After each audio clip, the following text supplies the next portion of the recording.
দেখো বন্ধুরা, এই যে আমাদের পনির, কত সুন্দর পনির হয়েছে দেখো। এখন এটাকে রান্না করব। কি করে রান্না করছি সেটা তোমাদের দেখাবো। পনির রান্না করার জন্য প্রথমেই আমি পেঁয়াজ কেটে নিচ্ছি।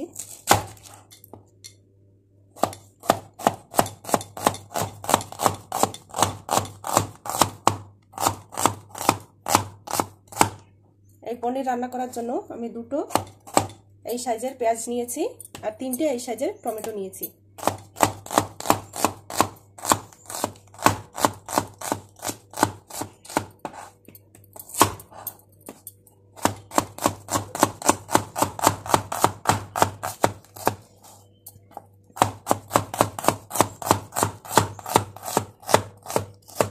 পেঁয়াজটা কাটা হয়ে গেছে আমার, এখন টমেটোগুলো কেটে নেব।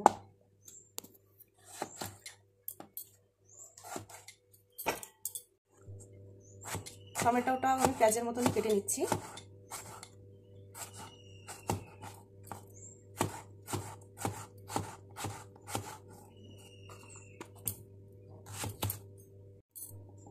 এই রান্নাটাতে আদা একটু কম দিতে হয়। দেখো আমি ছোট ছোট 2 টুকরো আদা নিয়েছি, এটাকেও একটু কুচি করে কেটে নিচ্ছি।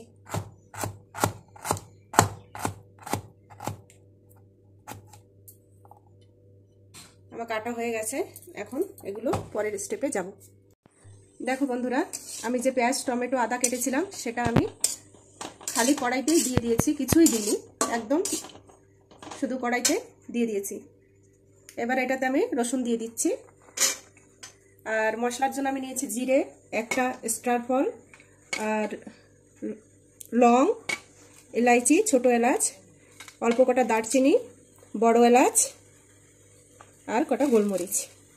এই সবগুলো আমি এটার ভিতরে দিয়ে দিচ্ছি।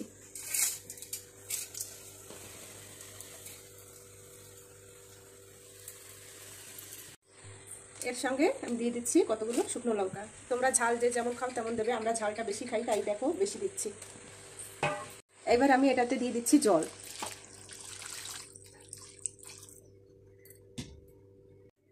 জল দেওয়ার পরে আমি দিয়ে দিচ্ছি একটু লবণ, মশলাটা তাড়াতাড়ি নরম হয়ে যাওয়ার জন্য।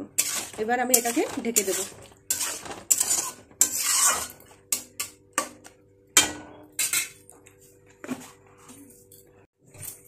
এবার এটাকে আমি ঢেকে দিচ্ছি। দেখো বন্ধুরা, মশলাটা জাস্ট আমি একটু ভাপিয়ে নিয়েছি, হয়ে গেছে। এখন এটা নামিয়ে আমি পিষে নেব মশলাটাকে।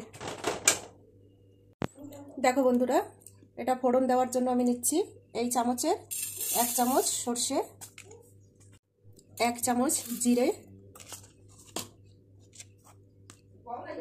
আধা চামচ রাঁধুনি, আধা চামচেরও কম কালো জিরে। এবার আমরা কড়াইতে তেল দিয়ে দিচ্ছি। এটাতে একটু তেল বেশি দিতে হবে, কারণ আমি পানিরটা ভেজে রান্না করছি না, আর মশলাটা আমি সিদ্ধ করে নিয়েছি, তো মশলাটা একটু ভালো করে ভেজে নিতে হবে। দেখো বন্ধুরা, আমি যে মশলাটা রেখেছিলাম ফোড়নের জন্য সেটা দিয়ে দিচ্ছি। তেলটা গরম হয়ে গেছে, এখন তেলের উপরে দিয়ে দিচ্ছি।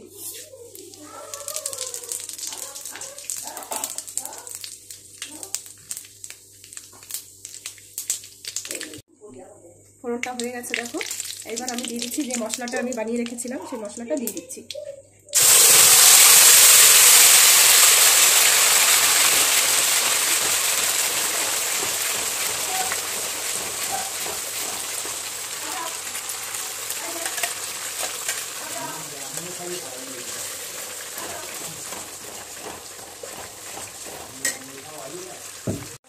দেখো বন্ধুরা, এই যে একটা গুড়ের টুকরো, এই গুড়ের টুকরোটা আমি দিয়ে দিচ্ছি।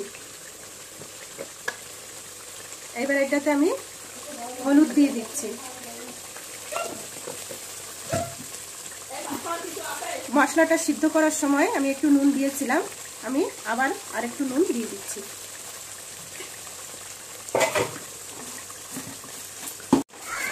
এখন এটাকে ভালো করে কষিয়ে নিতে হবে।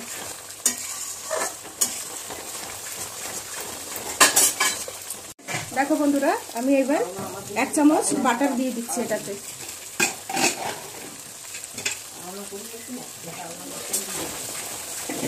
এবার তেলটা মশলা দিয়ে ছেড়ে দিলেই আমরা একটু জল অ্যাড করবো এটাতে। এই বাটারটা আমার ঘরেই তোলা। তোমাদের যদি বাটার ঘরে কি করে তৈরি করতে হয় জানতে হয় তাহলে অবশ্যই কমেন্টসে জানাবে। দেখো বন্ধুরা, আমাদের মশলাটা তেল অনেকটা ছেড়ে দিয়েছে, মশলা কালারটাও দেখো চেঞ্জ হয়ে গেছে অনেকটাই। এখন আমি এটাতে মশলা বেটেছিলাম যে মিক্সির জারে, সেই জার ধুয়ে জল দিয়ে দিচ্ছি।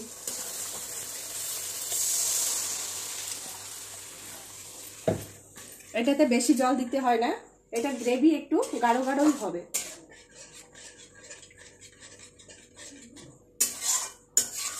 আর সামান্য একটু জল লাগবে।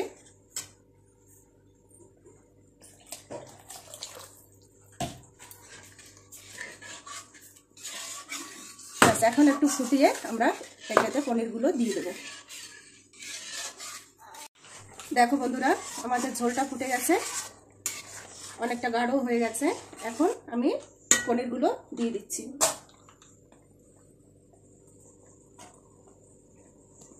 বাড়িতে এইভাবে পনির তৈরি করে রান্না করে খেলে খুবই পনিরের স্বাদই আলাদা লাগে।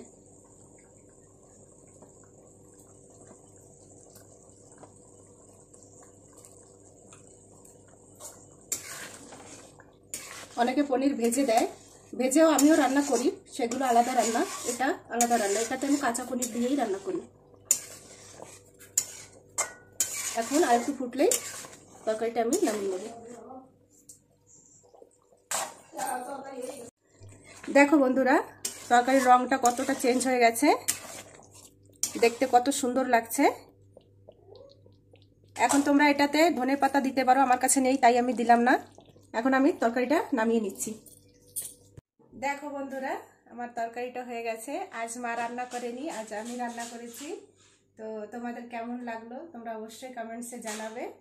আর অবশ্যই তোমরা একবার ট্রাই করে খেয়ে দেখো, ভালো লাগে এইভাবে পনির রান্না করলে। ঠিক আছে, মার ডায়লগটা আমি দিচ্ছি। টাটা, বাই বাই, আবার যেন দেখা পাই।